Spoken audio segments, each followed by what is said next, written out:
Hello and welcome to Freelance Business Month. All of the sessions over the next few days are about starting freelancing.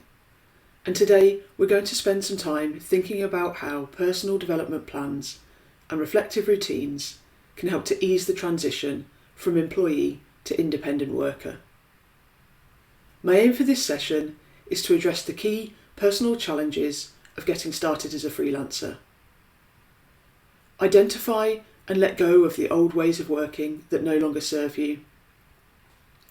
And make a plan to reflect on what is going well, what is not, and what needs to change. When starting out on a freelance career, it's easy to spend a lot of time and energy on business development, writing a business plan, getting a finance system set up, creating a marketing strategy, etc. And there are accelerators, masterclasses, and mentors to help with all of that. But where does personal development fit in? When you started out, was your personal development a consideration at all? I think we underestimate the inner work that's involved in going from employee to independent worker. It requires some big shifts in mindset, and underpinning it all is our awareness of what we want and how we work. Total autonomy in how we work can bring many benefits. But there are also a whole new set of challenges that present themselves as we take full control of our work life. In this session, we will explore these challenges and identify some initial steps you can take to overcome them. To make personal development part of your business development. Earlier this year, I spoke to some freelancers about the biggest challenges they faced when starting out on their own. From those conversations, these are some challenges I heard expressed repeatedly. Isolation and the loneliness that comes with it. Being in your own head all the time. Confidence. Overwhelm, or the sheer amount there is to do behind the scenes of running a business, as well as the work for clients that brings in the money. The lack of support and perceived safety net that comes with employment.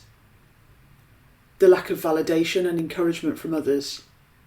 And the fear all of that brings with it. In fact, one person I spoke to summed it up like this: being freelance is really scary. Even the things that are often the biggest selling points for freelancing can sometimes present themselves as challenges. For example, the lack of structure and total autonomy can lead to indecision and procrastination, making it difficult to get things done. Alongside all of these challenges, however, there was the recognition that being your own boss provides the opportunity to explore what you want and need to help you thrive at work, and the control to change things if they're not working. Capitalising on these things and working out strategies to cope with the challenges requires some inner work. However, we rarely make our own development a priority, even if we know it will have a positive impact. Making sure that you pause to notice what you're struggling with or what is holding you back, and taking time to work out how you're going to address those things is an essential element of working for yourself. And that's what I want to focus on today, by helping you to make a personal development plan and build regular reflection into your working routine. But first, let's take a moment to look at where you are now. I'm going to give you a minute or so to jot down your response to this question. What place does reflection have in your current work routine?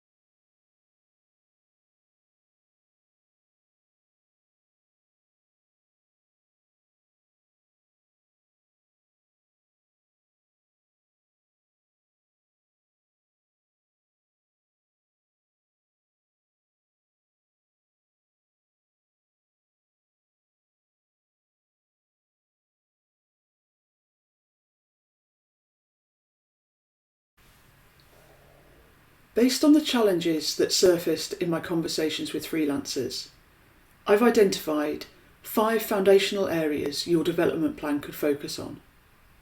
They are values, or what is important to you about the work you do and how you do it. Identity, so who you are as a freelancer and how you communicate that to others. Boundaries, they're your personal and professional lines in the sand. Getting things done, or your ways of working and how you work your best. And community, how and where you get the support you need. There may be other things that come up for you. For example, some of the freelancers I've been working with identified confidence, expertise, and resilience as areas they wanted to focus on too. So now let's look at each of these 5 foundational themes in turn in a little more detail to see what they involve and why they're important for your freelance career. Your values drive what you do. They're the energy behind your goals and what keeps you moving forward. As a freelancer, it's therefore essential to know what your values are. They can help you to set goals, make decisions, and prioritise what to work on. If ultimately you don't know what you believe in or what is important to you, more often than not, you'll find yourself either stuck or working on things that don't challenge or satisfy you. The inner work you do related to this area involves first identifying your values, then noticing how they show up in your work currently, and finally developing a strategy to keep your values visible and actionable, making them part of your daily work life, not just an aspirational list you keep on your website or hidden away in a folder.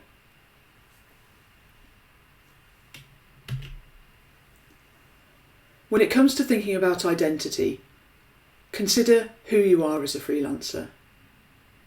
This is an especially tricky area to navigate when you're starting out. First, it's a challenge to articulate and own your identity. Then you need to work out how you communicate that to other people in your life. Your family, friends, former colleagues, prospective clients, etc.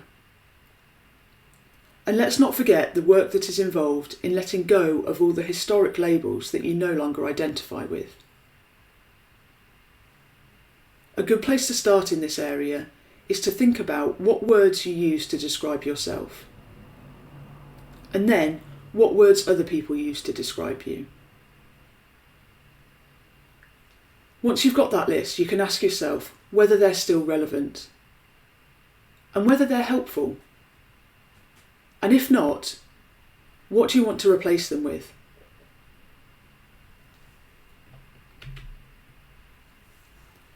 Boundaries, in the context of your work as a freelancer, are the guidelines you determine for yourself about how you want to work.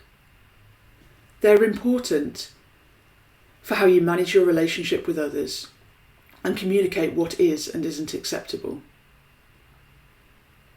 While it's helpful if you can set these out at the start of a relationship, there is an element of learning as you go. Until we're tested, sometimes we don't know what boundaries we need in place. As ever, the inner work needed here is not only in identifying what our boundaries are, but also in how we communicate these limits to other people. One great example of this is creating a manual of me to help you communicate your working preferences, motivations and needs. This could include your working hours, how you prefer to communicate, what helps you to work at your best, and what support you need. But it's your user manual, so it's up to you to shape what it covers. Your boundaries are strongly connected to your ability to get things done, and this is our next area of focus. Really, I could have done a whole talk today about getting things done as a freelancer. In theory, when you go freelance, you have a blank slate on which to design the way you want to work. But the reality is that we carry so many habits with us from working as employees that there's a lot of unlearning to do. Often we need to give ourselves permission to work another way, and then have the confidence to stick with it when we're challenged by external forces.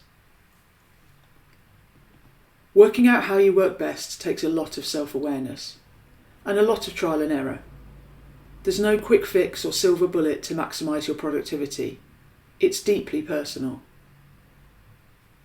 In my mind, there are two key elements to working out what works best for you: observation and experimentation. A great place to start with this is an energy audit to identify what times of day you do your best work and when your focus starts to dip. Once you've got a good idea of how your energy changes throughout the day or the week, you can think about what types of activity are suited to different times of day, and then perhaps start to experiment blocking these times for different types of task. This process of observation and experimentation can be applied to other areas of getting things done too.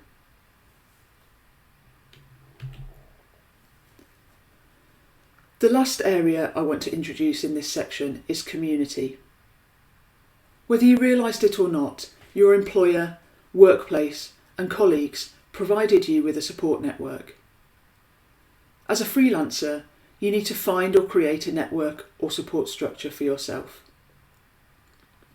A good place to start with this is to review your current network and the communities you belong to. You might want to ask what you like about being part of them. What benefits do you get? And perhaps what's missing? Once you've done that, you're in a position to see what needs aren't being met, and then what steps you could take to help fill the gaps. Now that I've introduced these 5 development areas, in the next section I want to share an activity that will help you to make a plan for taking action.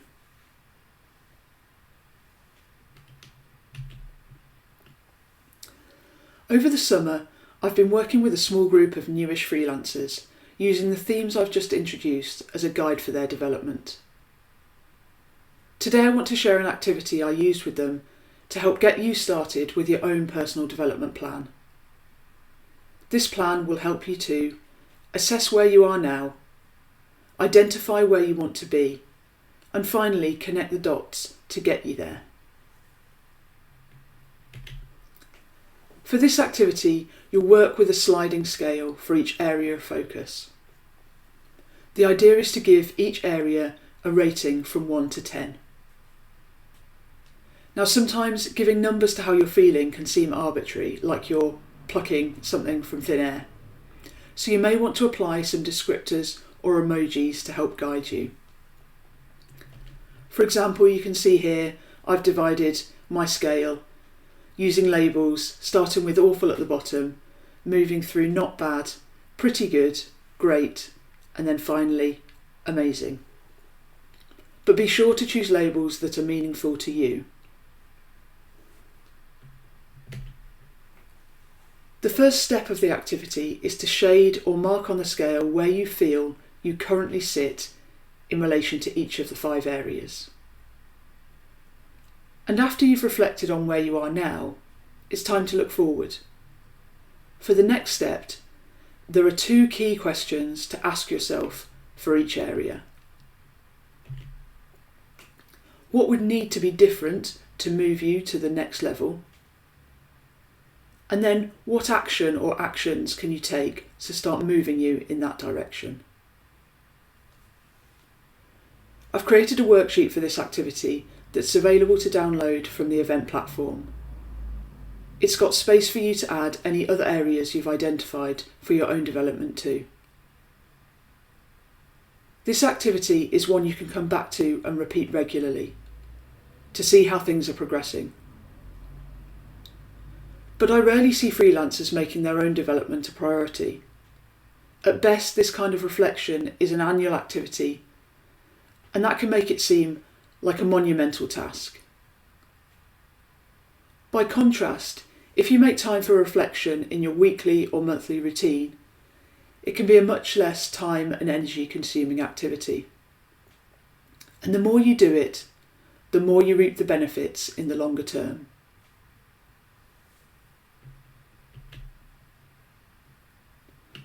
Building reflection into your routine is what I want to spend the last few minutes talking about today.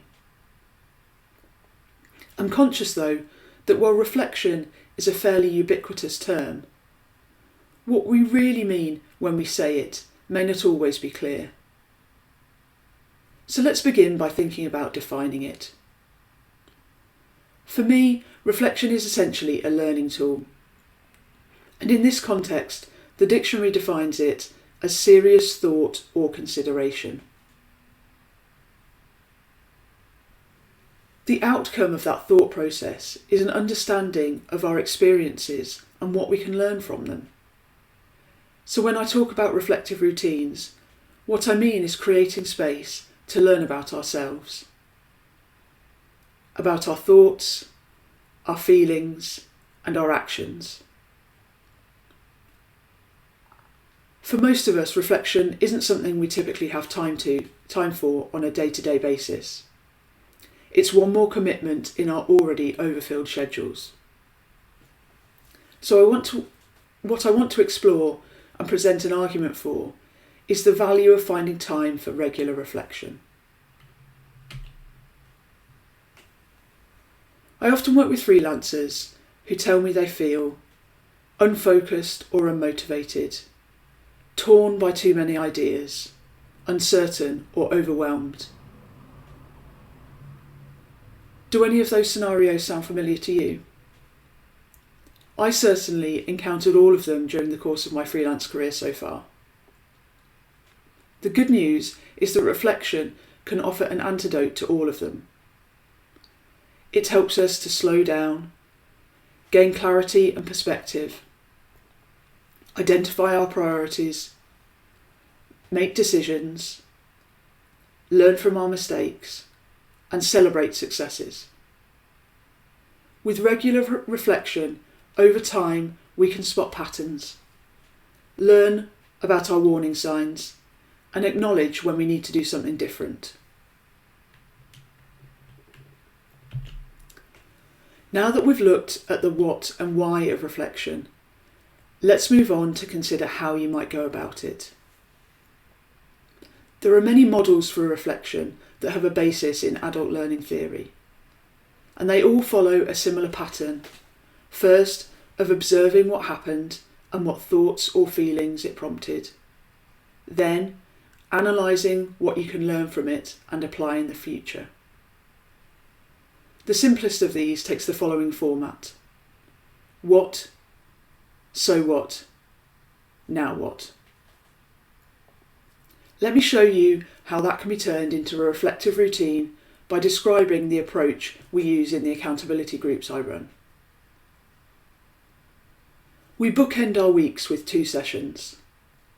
On Mondays, we meet to set our intentions for the week. What we want to do, what we've got on, and where we want to be by the end of the week. Then on Friday we come together again for a review. For the latter, we use a series of prompts that get us to reflect on what we did and didn't do, what got in the way and what implications that has, and finally, what steps we're going to take to carry that learning forward. What we found is that over time, this pattern of weekly reflection has changed our idea of what we can and can't get done during the week, our understanding of what we need in terms of our environment and personal well-being to get things done, and how we talk about progress, both to ourselves and to others. This is only one approach of many, and here are some others you might want to try. You could give yourself 5 to 10 minutes at the start and end of each day to journal about what's happening to you. You could write a week note, either for yourself or to share publicly, to summarise your working week. Or you could commit to a monthly planning session where you review what's happened last month and set goals for the month ahead. But reflection doesn't have to be all about writing things down.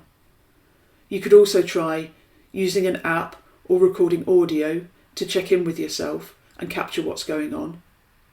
You could take a walk and ask yourself a series of questions, either at the end of the day or on a weekly basis. As you can see, there are many different approaches you can take to build reflection into your routine, and different frequencies to experiment with too. What's common to them all is that they offer the opportunity for you to first observe and record what's going on, and then analyse and act on it. When it comes to crafting a routine of your own, there are a few things to keep in mind. First, start small and don't be too hard on yourself. Like any habit, it takes time to make it stick. You could try doing it at the same time every day or week. Set yourself reminders and use prompts or a template to get you started, so you're not just staring at a blank page. But remember, there's no one-size-fits-all approach, so go out and experiment. Before I wrap up this morning, I want to give you a moment to think about your next steps, because as much as reflection is important, it's even more powerful when we identify an action from it. So just take a moment to jot down your response to this question. What will your first action be after today's session?